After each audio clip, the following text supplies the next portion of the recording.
Anunoby, piercing, spinning, hanging for the lead. And gets the ball, puts up a three-pointer. Bang!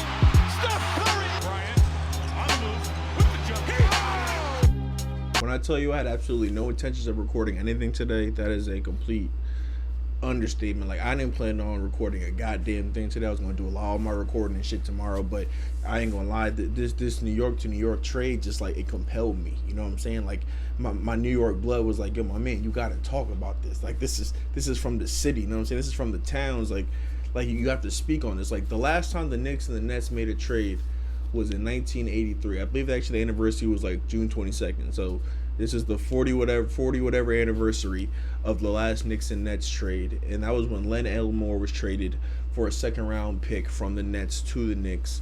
And today's trade, holy shit, that's not what I was expecting at all. So let's get into it, man. Mikal Bridges is finally a New York Knick. You know what I'm saying? It's something that you felt like it was gonna happen at some point. You felt like it just kind of just needed to happen because they had the whole Villanova connection over there with Josh Hart and Donte and Jalen and Josh got the podcast, and like they over there just vibing out, having a great time. And you just see like Mikal was not happy in Brooklyn, man. He was not happy being on this winning team. Like, Mikal Bridges has been a winner for all his career. You know what I'm saying? He won a national championship in Villanova. When he got to Phoenix, they started winning games. They made it to the finals and everything. And, you know, it was a trade that needed to happen. You know what I'm saying? Like, I honestly did not think that Joe Tsai and the Nets would ever, you know what I'm saying, get it done. I didn't think that they would ever, you know what I'm saying, make that decision to trade Mikal Bridges, you know what I'm saying, in New York across the river and everything.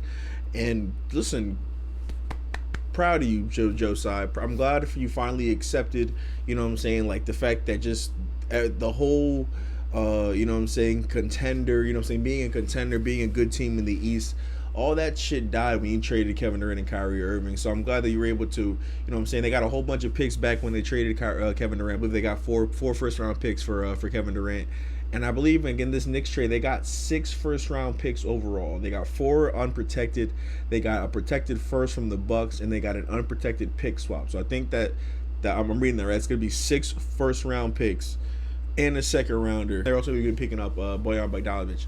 So, listen, man, I just think that's a great way to jumpstart the rebuild. Like, they're not going to be a good team. They were not a good team last year. They were not fun to watch. They were not exciting.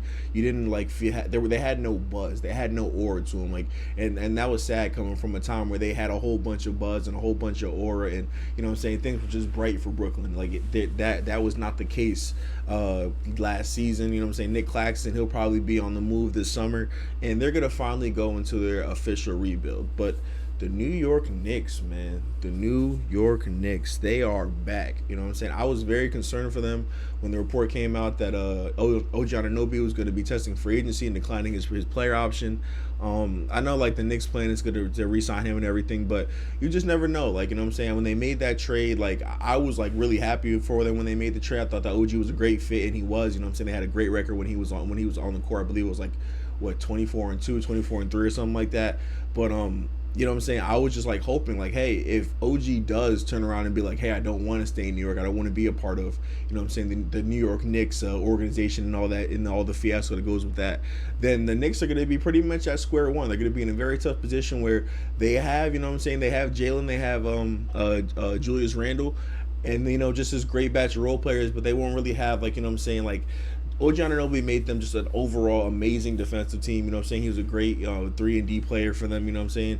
And just OG Anunoby not being there really would have hurt them. Really would have hurt them having to fill that void. But them going and making this move, that puts them right back in contention out there in the East. You know what I'm saying? Like, I was somebody who was saying that during the playoffs, I felt like they could have given the Boston Celtics a run for the money if they were healthy. You know what I'm saying? Unfortunately, we didn't get to see that. They weren't even able to make it to the Celtics. They lost them in that second round.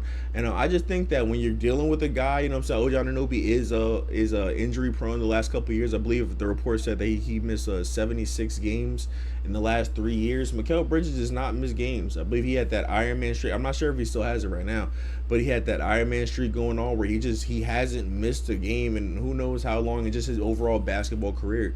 And he's gonna need Tibbs is gonna put that to the absolute test, 100%. Tibbs is going to put his whole Iron Man reputation to the test. He's gonna have him out there playing 46 minutes. I believe that this Villanova lineup is probably going to play like the most minutes we've ever seen a 4-man lineup play in the history of the NBA. I don't put it past Tibbs at all. He already played Josh Hart 48 minutes a game, pretty much every single game in the playoffs. Donte Divencienzo, he's a heavy minutes guy. Jalen, he's a heavy minutes guy up until when he got hurt. Like Mikal's another guy where, hey, if you feel like if he's healthy, you're gonna put him on the floor, and I feel like he's gonna give you a very similar impact that OG gave you, and then also it might actually be able to give you also a little bit more of offensive creation on, a little bit more than what OG was able to give you. So listen, man, that's exciting. This is exciting for the Knicks. Very exciting for both teams. I would say this trade was a win-win. I think that in terms of value, I thought Mikal's value was going to be a lot lower by this time because it's 1 year down on his contract.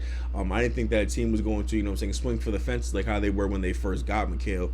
But the Knicks were desperate, I guess. Not so much desperate. I guess the Knicks just really wanted him. Like that, they feel like Mikal Bridges is the last piece of their puzzle.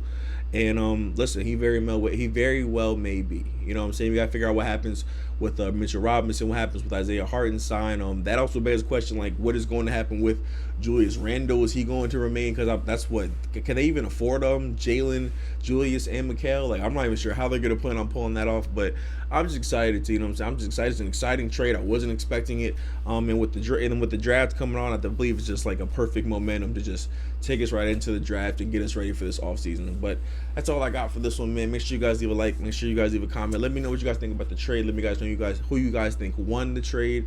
And that's all I got, man. Peace and love, family. Deuces.